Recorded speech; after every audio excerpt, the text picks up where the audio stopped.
ठीक आहे. नाही, हे धोरण जे आहे हे पहिल्यांदाच सर्वकष असं धोरण या ठिकाणी आम्ही आणलेलं आहे. हे धोरण केवळ कृषी क्षेत्राला नव्हे तर राज्याच्या अर्थव्यवस्थेला नवसंजीवनी देणारं असं धोरण आहे. आणि महाराष्ट्र कृषी प्रधान आहे, शेतीची उत्पादकता याच्यामुळे निश्चितपणे वाढेल हा विश्वास सुद्धा या निमित्तानं आम्हाला आहे. वीज बिल माफी देण्याबाबत राज्य सरकार गंभीर नाही असे म्हणणाऱ्यांना माहितीसाठी आम्ही आज 43 लाख कृषी पंप धारकांचे एकूण 42,107 कोटीची थकबाकी जी आहे त्या थकबाकीवर या ठिकाणी काम करतो आहे. यापैकी जवळपास 50% म्हणजे 20,000 कोटीचे बिल यामध्ये माफ करण्यात येणार आहे. या धोरणाच्या अंतर्गत गाव आणि सर्कलमध्ये पायाभूत सुविधा विकासासाठी वसूल थकबाकीपैकी 66% खर्च करण्यात येईल. थकबाकीपोटी वसूल होणाऱ्या पैशापैकी 66% निधी ऊर्जाविषयक पायाभूत सुविधांवर खर्च होईल. हा खर्च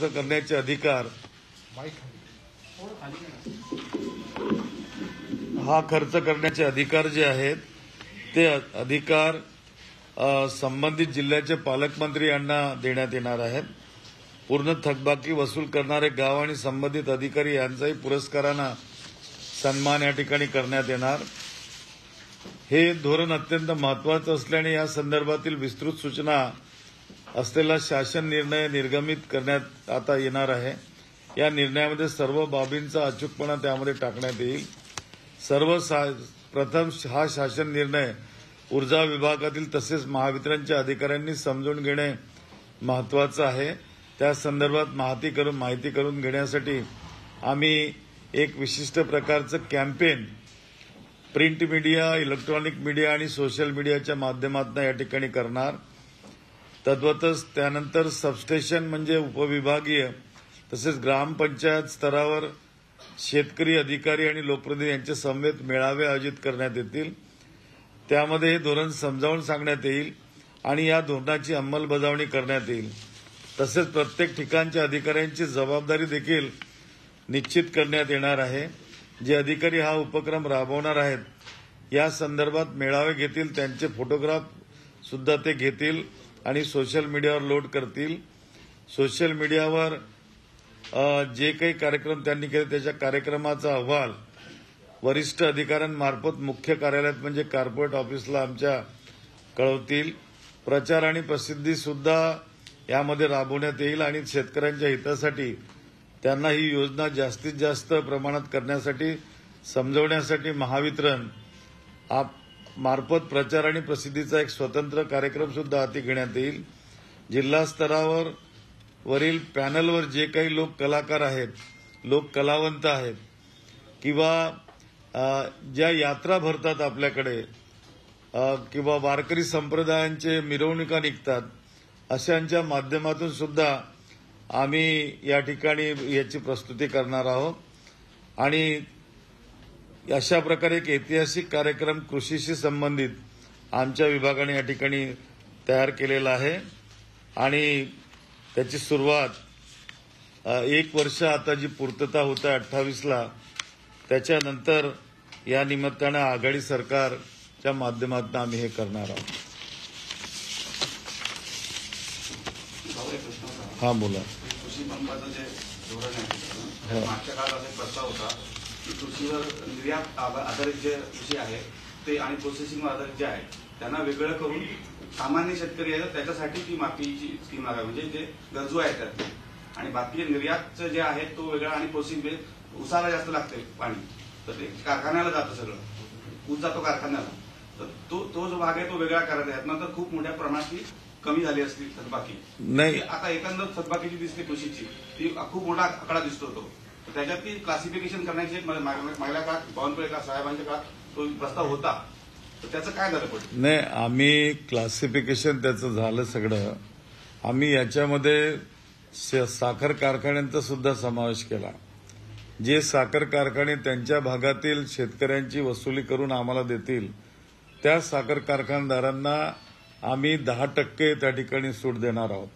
तर ते लोक त्यांचं त्या कलेक्शन त्यांच्या माध्यमातून करेल, त्यांच्याकडे रेकॉर्ड असतो आणि ते देतील. अशा पद्धतीने आम्ही त्याला घेतलेलं आहे. आम्हाला पूर्णपणे कल्पना आहे कोणत्या क्षेत्रामध्ये रिझनमध्ये काय कमतरता आहे, कशा पद्धतीने त्याला हाताळावं. तर आम्ही त्याचं रिझन वाईज बायफर्केशन केलेलं आहे. आणि आमचे रिजनल डायरेक्टर्स इतके आहेत किंवा जॉईंट एमडी आहेत, या लोकांना अधिकार दिलेत आम्ही त्या ठिकाणी की त्या ठिकाणी काम करताना तुम्हाला ज्या काही अडीअडचणी असतील त्या रिझॉल्व्ह करायला तुम्ही सक्षम आहात. जी काही मदत आमच्या ऑफिसमधून तुम्हाला पाहिजे ती पूर्ण आम्ही द्यायला तयार आहोत. तर ही सगळी तयारी आम्ही करूनच हे धोरण राज्य मंत्रिमंडळात आणलेलं आहे. त्यामुळे आता याच्यात कोणतीही कमतरता राहणार नाही. इतकं फ्लेक्झिबल धोरण याच्यापूर्वी कुठेही आलेलं नाही. साधारणतः मला सांगा की एखाद्या जिल्ह्याला वार्षिक बजेट जे मिळतं ते 100 कोटी ते 300 कोटीच्या आतमध्ये असतं. आणि या ठिकाणी केवळ ऊर्जा विभागाशी संबंधित जर ती वसुली त्या ठिकाणी जर झाली तर 66% जो निधी पालकमंत्र्यांना जाणार आहे तो जवळपास 400 कोटीच्या जवळपास जाणार आहे.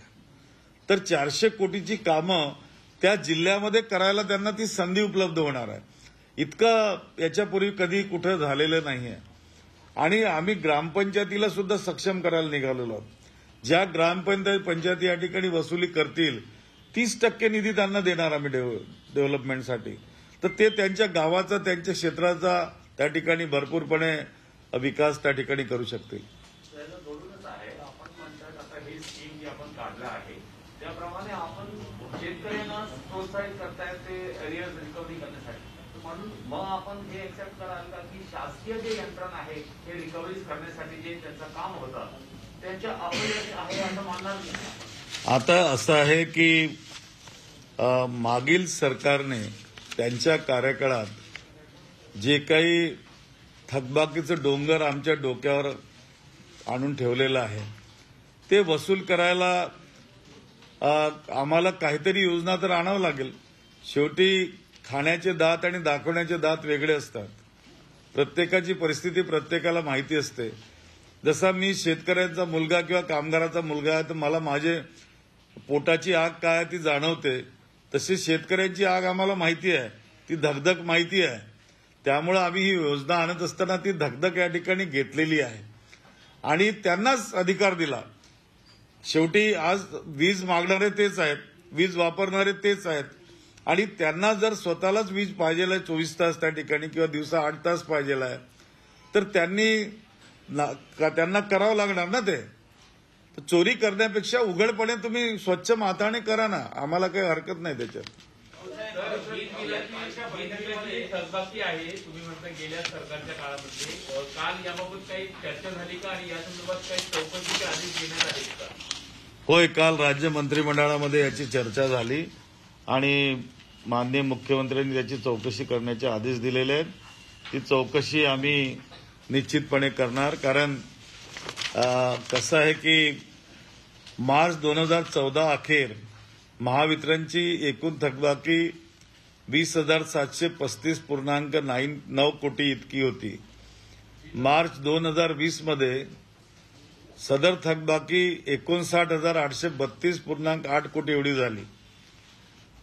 आणि आता करोनाचा काळ आहे, तुम्हाला माहिती आहे. करोनाच्या काळामधली थकबाकी जर त्याला ऍड केली तर एकूण थकबाकी मार्च 2014 अखेर म्हणजे पूर्वीची काँग्रेसची पृथ्वीराज चव्हाणांची सरकार सोडली त्यावेळची थकबाकी जी होती ती त्याच्यानंतर नाही मी सांगतो ना फिगर वाईज तुम्हाला. मार्च 2014 मध्ये 14,154.5 होती, ती आता 59,149.8 झालेली आहे. 59,149.8 झालेली आहे. आणि आपण जे सांगता या ठिकाणी की फरक कसा पडला, मी तुम्हाला या ठिकाणी सर्वसाधारणतः सांगू इच्छेन की जो प्रॉफिट अँड लॉस असतो त्याचं जर आपण या ठिकाणी विचार जर केला तर 2014 मध्ये 14 ते 15ला 365.70 हा आकडा होता. तो 2015-16 मध्ये 5293.19 झाला. 2016 मध्ये 785.29 झाला आणि 2017-18 मध्ये 492.24 झाला.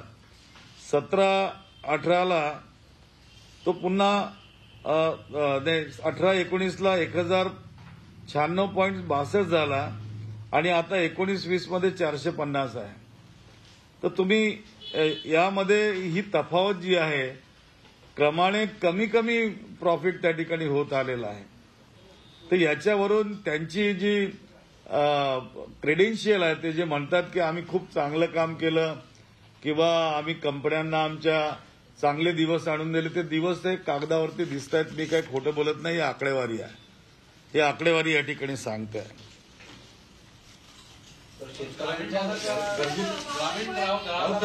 जी जी बावनकुळे साहेबांनी आज पत्रकार परिषद घेऊन सांगितलं आहे की आम्ही जेव्हा सत्तेत होतो तेव्हा तिन्ही वीज कंपन्या नफ्यात होत्या, आता त्या तोट्यात आल्या आणि त्यांचं असं म्हणणं होतं की आमच्या 5 वर्षात आम्ही एकाही शेतकऱ्याची वीज जी आहे ती तोडलेली नाही. त्यामुळे आमची थकबाकी जी आहे ती 31,000 कोटींची छोट्या शेतकऱ्यांची आहे. तर शेतकऱ्यांना त्रास झाला नाही तरी आमची काहीतरी चूक असू शकते असं त्यांनी म्हटलं. नाही, आपण त्यांनी जे म्हटलं ते खरं बोलतात. ही आकडेवारी जी आहे ना, ही आकडेवारी तुम्ही त्यांच्याकडे पाठवा. ही आकडेवारी त्यांच्या काळातली आणि आमच्या काळातली दोन्हीची मिळून आहे. म्हणजे कोण खरं आहे ना कोण खोटं आहे या ठिकाणी स्पष्ट होईल. मी काही स्वतःहून काही बोलत नाही. मला निश्चितपणे सर्व पक्षाच्या नेत्यांचा आदर या ठिकाणी आहे आणि सगळ्या वीज ग्राहक जे आहेत हे वीज ग्राहक आमचे एक प्रकारचे देव आहेत, ईश्वर आहेत आमचे, एक प्रकारचे आमचे तथागत आहेत ते. तर ते अशा लोकांचा ग्राहकांची सेवा करणं आमचं परमधर्म आहे. त्यांचं आम्ही नुकसान करणार नाही आणि त्या दृष्टिकोनातून आमचा तो निर्णय आम्ही त्या पद्धतीने या ठिकाणी करतो आहोत. जे खरं आहे ते खरं बोलणं आमचं काम आहे, खोटं बोलण्याचं काही काम नाही. आणि मी स्पष्ट वक्ता आहे, तुम्हाला माहिती आहे, मी शब्दाच्या बाहेर जात नाही. त्या लोकांनी सांगितलं की त्यांनाच खूप अभ्यास आहे, आम्हाला अभ्यास नाही अजिबात. तर मी अभ्यासातले काही आकडे आहेत ते सांगतोय. शेतकऱ्यांच्या घरगुती वीज वापरावर नाही, एक त्यांचं ते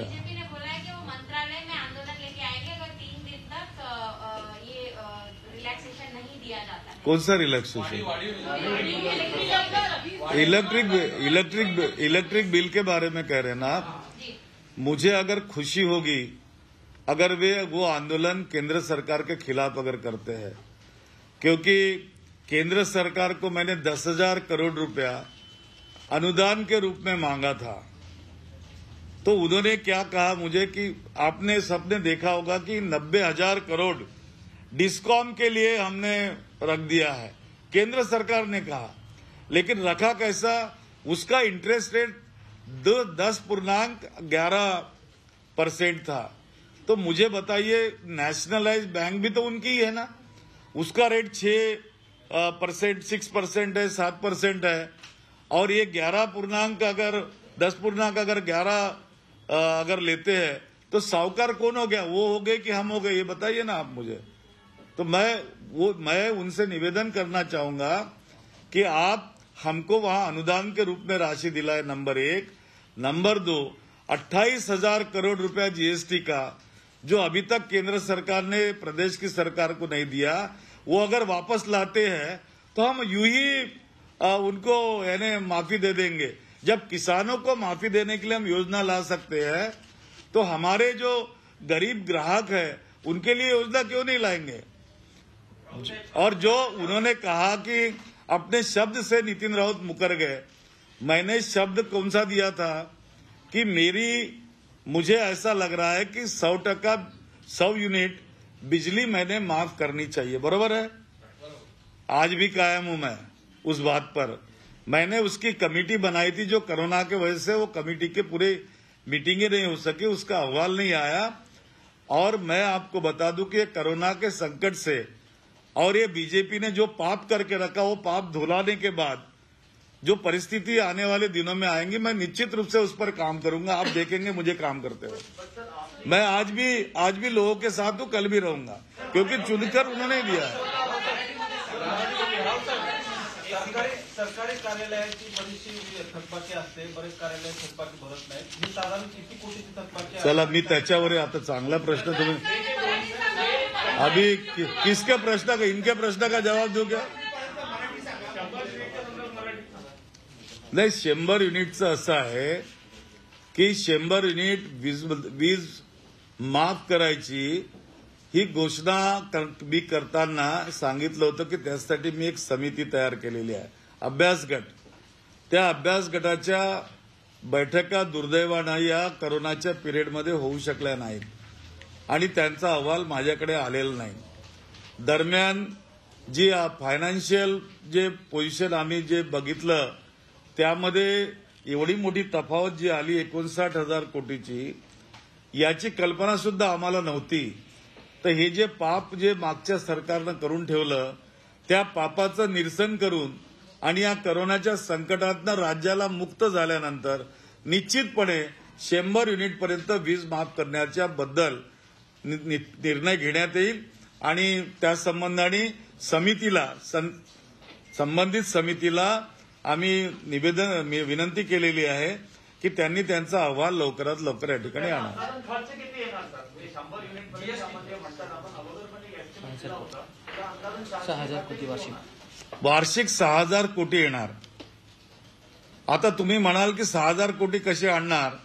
हे 59,000 कोटी जर आमच्याकडे आले तर 6,000 कोटी तर खूपच सोपी गोष्ट झाली मग, आहे ना? वाढीव बिलाच्या संदर्भामध्ये काय काय भूमिका आहे? वाढीव जी बिलं आलेली आहेत, भाजपाने देखील मोर्चेवर आंदोलन केलं आपल्या कार्यालयावर मांडवायच्या। मला भाजपाच्या लोकप्रतिनिधी किंवा जे नेते असतील जे वाढीव बिलाबद्दल चर्चा करतात, ते बिलं घेऊन माझ्या कार्यालयात त्यांनी यावं। सगळ्या बिलांची मी तपासणी करून देईल आणि जर वाढीव बिलं नसतील तर त्यांनी प्रॉमिस करावं मला की आम्ही सगळे वीज बिल भरून देऊ या ठिकाणी म्हणून। माझी तयारी आहे, कारण मला माझ्या कंपनीवर विश्वास आहे पूर्णपणे आणि आम्ही त्या विश्वासावर काम केलं म्हणून 69% लोकांनी आज वीज देयकं आमची भरलेली आहेत। आता केवळ फक्त त्या ठिकाणी 21% लोक राहिलेत, तर त्या 29% लोक राहिलेत, तर डिसेंबर महिन्यापर्यंत जानेवारीपर्यंत ते येतील आमची बिलं पूर्ण भरलेली। त्यामुळे आम्ही नुकसानीत जाण्याचा विषय येणार नाही। तर हे जे या ठिकाणी राजकारण या विषयाचा विजेचं करतायत हे अत्यंत चुकीचं आहे। सरकार म्हणून त्यांनीही काम केलं, आज आमची सरकार आहे, काल त्यांची होती, उद्या कदाचित आणखी कोणाची येईल। परंतु या पद्धतीचं जर आपण राजकारण करायला गेलो तर याच्यामध्ये आपण लोकांना काही देऊ शकणार नाही। सामंजस्याची भूमिका घेणं अत्यंत आवश्यक आहे असं माझं मत आहे। मुंबईमध्ये टाटा आणि अदानीचे वीज आहे, याच्यावर सरकारचं नियंत्रण आहे का? अडाणी आणि टाटाचे लायसन्स जे आहेत ते MERCने दिलेले आहेत, राज्य वीज नियामक आयोगाने दिलेले आहेत, त्यांच्यावरती त्यांचं नियंत्रण आहे आणि विजेचे दर जे ठरवते ते दर MERC ठरवते, काही राज्य सरकार ठरवत नाही। मुंबईतल्या जे लोड शेडिंग अचानक लाईट गेली होती त्याच्यावर वक्तव्य केलं होतं की सायबरचा तो हल्ला असण्याची शक्यता आहे। आपल्या डिपार्टमेंटच्या खात्याचे रिस्पॉन्स वेगळे सांगतायत, मग आपण लक्ष विचलित करण्यासाठी हे भाष्य केलं होतं तर काय वस्तुस्थिती? मी कधीही असं भाष्य केलं नाही की सायबर हल्ला झाला होता। मी घातपात असा शब्द वापरला होता, बरोबर आहे। त्याची आता जे टेक्निकल कमिटी आहे त्या टेक्निकल कमिटीची रिपोर्ट तर राज्य सरकारची आलेली आहे। सेंट्रल इलेक्ट्रिसिटी अथॉरिटीची रिपोर्ट जी 13 तारखेला येणार होती ती अजून आलेली नाही, ती आता आम्ही त्याची वाट बघतो कधी ती रिपोर्ट येणार। आणि सायबरच्या बद्दल आपण जे सांगता तर पोलीस विभाग स्वतंत्रपणे त्याच्यावर काम करत आहे आणि त्यांची रिपोर्ट आल्यानंतर त्यावर मला भाष्य करता येईल। चर्चा सुरू झाली की काँग्रेसच्या खात्यांना निधी दिला जात नाही, त्यामुळे वेगळ्या पद्धतीने असं म्हटलेलं आहे की तांत्रिक बाबीमुळे मुंबईची वीज जी आहे ती गेली होती, त्यामध्ये कुठलाही घातपाताचा